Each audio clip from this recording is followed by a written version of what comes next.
নিজে একটা ছেঁড়া শার্ট পরে বাচ্চাকে নতুন ব্লেজার কিনে দেওয়া মানুষটাও কিন্তু একজন পুরুষ।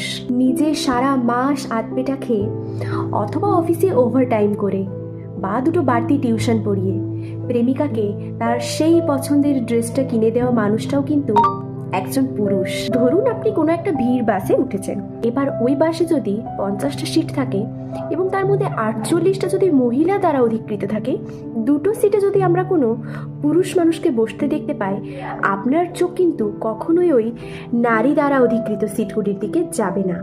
কেন?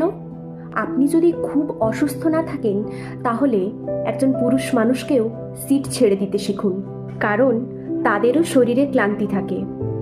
পুজোর সময় আপনি যদি 3 ঘন্টা প্যান্ডেলের বাইরে লাইন দিতে পারেন তাহলে বাসে ওই 1 ঘন্টা আপনি সুন্দর দাঁড়িয়ে যেতে পারবেন। আর কারো কাছে প্রিন্সেস ট্রিটমেন্ট পাওয়ার আশা রাখলে তাকেও প্রিন্স ট্রিটমেন্ট দিতে শিখুন। আপনি যেমন আপনার বাবার রাজকন্যা, সেও কিন্তু তার মায়ের রাজপুত্র। ইংরেজি ডিকশনারিতে অনেকগুলো শব্দ থাকলেও এই স্যাক্রিফাইস শব্দটাকে বেছে নেওয়া মানুষগুলোর জন্য আজকে হ্যাপি মেন্স ডে।